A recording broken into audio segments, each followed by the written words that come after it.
Hello friends, எல்லாருக்கும் வணக்கங்க. இன்னைக்கு சனிக்கிழமை காலை பிக் பாஸ்ல மாதிரி மணி 7:30. இந்த பசங்க வந்து காலையில் 5:30க்கு எந்திரிச்சிட்டாங்க. மற்ற நாள் எல்லாமே காலையில் ஸ்கூலுக்கு போகிறப்போ கும்பகரணம் மாதிரி 6:30 வரைக்கும் தூங்குவாங்க. ஹாலிடேஸில் கொஞ்சம் தூங்கலாம் அப்படின்னு நினச்சா 2 பேருமே கரெக்டாக 5:30க்கு எழுந்திரிச்சாங்க. அப்போ என்ன பண்ணேன், எப்பவும் போல் ரொட்டீனை ஸ்டார்ட் பண்ணியாச்சு. சரி, காலையில் பூரி போடுறல அப்படின்ட்டு ரெடி பண்ணிகிட்டு இருக்கோம். வாங்க, நீங்களும் எங்கள் கூட சேர்ந்து பூரி செய்ய.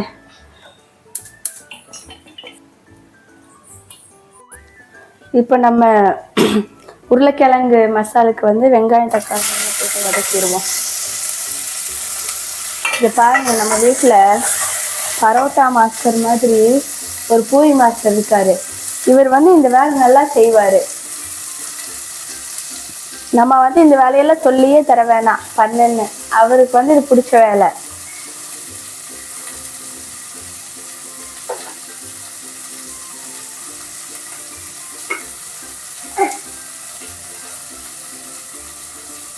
அவ்வளோ கஷ்டமெல்லாம் இல்லை. அவ வீடியோ எடுக்கிறதுனால கொஞ்சம் எக்ஸ்ட்ரா ஆக்டிங் பண்ணுறான்.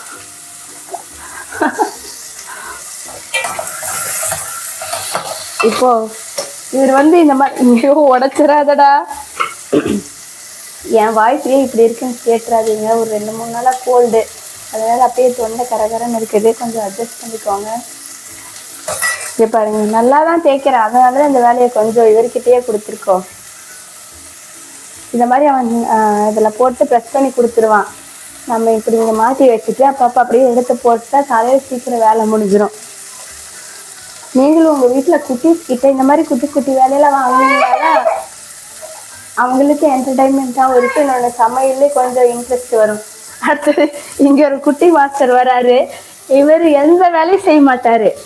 வந்து இடுப்பில் உட்காந்துட்டு வாட்சிங் டேஸ்ட் பண்ணுறது, எப்படி செய்கிறாங்கன்னு பார்க்கறது, இந்த வேலையெல்லாம் நல்லா பண்ணுவார். அண்ணன் என்ன பண்ணுறான்னு சொல்லி இப்போ வந்து பார்த்துட்டு இருக்காரு பொண்ணு.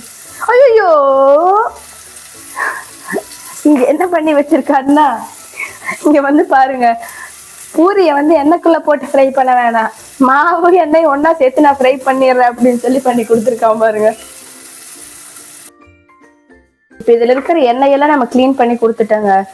இவன் வந்து அடுத்தது போட்டுக்கிட்டு இருக்கான், ப்ரெஸ் பண்ணிக்கிட்டு இருக்கிறான். இப்போ வந்து எனக்கு பிடிச்ச சளி இவனுக்கு பிடிக்கும்னு நினைக்கிறேன். தும்மிக்கிட்டு வேலை செஞ்சுட்டு இருக்கிறான். நமக்கு பூரி மசாலாவுக்கு கொஞ்சமாக உப்பு சேர்த்துக்கலாம், அப்போதான் சீக்கிரம் வதங்கும். கொஞ்சமாக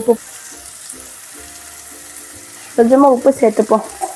இப்போதான் வெங்காயம், பூரி மசாலுக்கு எப்பவுமே வெங்காயம் வந்து நல்லா வதங்கி வரணும், அப்போ தான் மசாலா நல்லா டேஸ்ட்டாக இருக்கும்.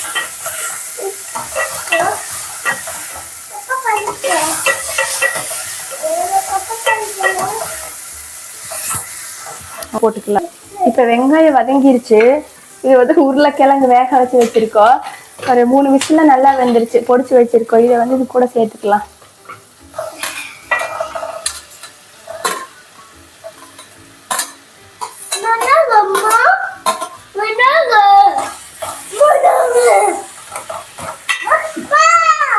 இது கூட இங்க பாருங்க, நம்ம குழந்தைங்களை வச்சுட்டு வேலை செய்யும் போது நம்ம வந்து மல்டி டாஸ்கிங்காக இருக்குங்க.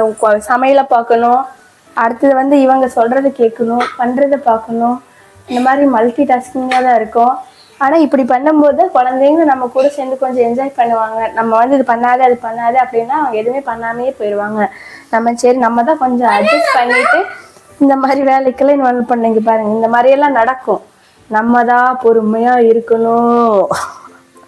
சரிம்மா, சூப்பராக பண்ணியிருக்கம்மா நீ. சரியா, நம்ம வீட்லேயே அரைச்ச மிளகாத்தூள் ஒரு ஸ்பூன் அளவுக்கு போட்டுக்கலாம். பசங்களுக்கு சுத்தமாக காரமே சாப்பிட்றது இல்லைங்கிறதுனால நான் கொஞ்சம் கம்மியாக தான் போட்டிருக்கிறேன். அப்புறம் மஞ்சத்தூள் ஒரு 1/2 ஸ்பூன் அளவுக்கு மஞ்சத்தூள் சேர்த்துக்கலாம்.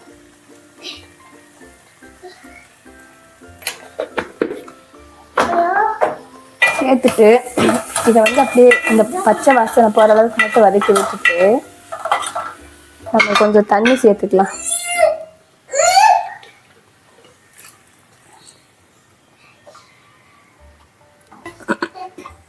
இங்க பாருங்க, பூரி தேய்ச்சி கொடுக்க சொன்னா மாவுக்கும் லக்ஷனுக்கும் சண்டை போட்டுக்கிட்டு இருக்கிறான். இன்னைக்கு பூரி சாப்பிட்டுருவோமாடா? ஆமா ஆமா, அப்ப சாப்பாடு ஆயிருந்தா நினைக்கிறேன். இப்பவே வேற பசிக்குது. இவன் பண்றதை பார்த்தா நாளைக்கு தான் சோறு கிடைக்கும்னு நினைக்கிறேன். இப்போ நீங்க ஹோட்டல் எல்லாம் பார்த்துருப்பீங்க, பூரி மசால் வந்து ரொம்ப திக்கா இருக்கும். அது என்ன சீக்ரெட் அப்படின்னா, கடலை மாவை வந்து தண்ணியில் இந்த மாதிரி கரைச்சிட்டு, நான் கொஞ்சம் கம்மியாக தான் எடுத்திருக்கிறேன், இல்லைன்னா ரொம்ப போட்டோன்னா வலுவலுன்னு இருக்கும். கொஞ்சமா ஒரு 1/4 ஸ்பூன் அளவுக்கு கரைச்சிட்டு இது இப்படி ஊற்றிட்டோம் அப்படின்னா, அப்படியே கொஞ்சம் ஊற்றிட்டு கொஞ்சம் இந்த ஒரு 3 நிமிஷம் வேக வச்சுட்டு அப்படின்னா நல்லா திக்காகவும் இருக்கு, டேஸ்ட்டும் சூப்பராக இருக்குங்க. அந்த நமக்கு மசாலாவோட டேஸ்ட் நல்லா இருக்கும், அந்த மிளகாத்தூளோட காரம் எதுவுமே தெரியாது. நல்லா காஞ்சிருச்சு. பூரி போடுறதுக்கு எப்பவுமே கொஞ்சம் எண்ணெய் நல்லா சூடாக இருக்கணும், அப்போதான் நல்லா பூரி வந்து பொல்லி வரும். இந்த மாதிரி போட்டுட்டு நம்ம லைட்டாக மேலே ப்ரெஸ் பண்ணி கொடுத்தோன்னே போதுங்க, நல்லா புஃப்னு உப்பி வந்துடும்.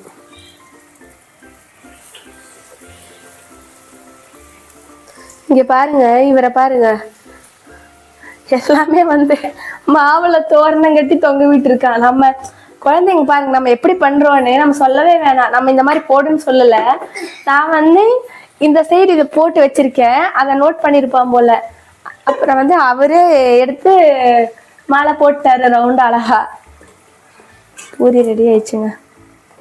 ஓகே, இப்போ அடுத்த பூரி போட்டுருவோம்.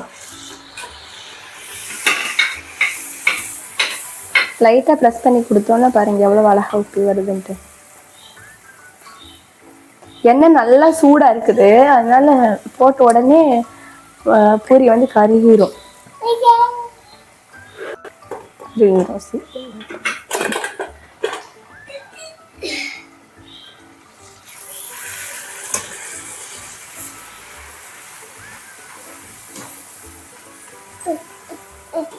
இப்போ இங்கே ரெடி ஆயிடுச்சு நம்ம மசால் வந்து போதும் இந்த அளவுக்கு கொதிச்சா. இதில் நான் கொஞ்சமாக பெருங்காயம் போட்டுக்கிறேன், பெருங்காயத்தூள். ஏன்னா உருளைக்கிழங்கு கேஸ்ன்னு சொல்லுவாங்க, குழந்தைங்களும் இல்லை சாப்பிட்றதுனால நம்ம பெருங்காயம் சேர்த்து.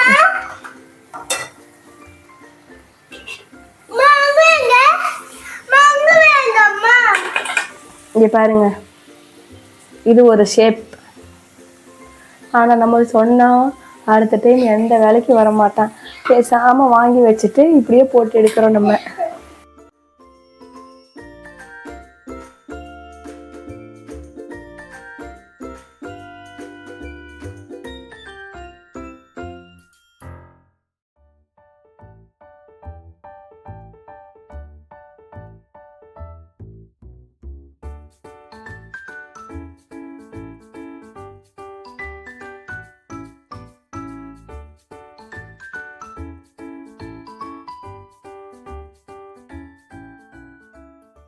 ஹலோ ஃப்ரெண்ட்ஸ், நாங்கள் பூரி செஞ்சு முடிச்சிட்டோம். இன்றைக்கி பிரேக்ஃபாஸ்ட்டு டைம் கரெக்டாக இப்போ 8 மணி ஆச்சு, சாப்பிட போகிறோம். நீங்களும் வாங்க சாப்பிட்லாம்.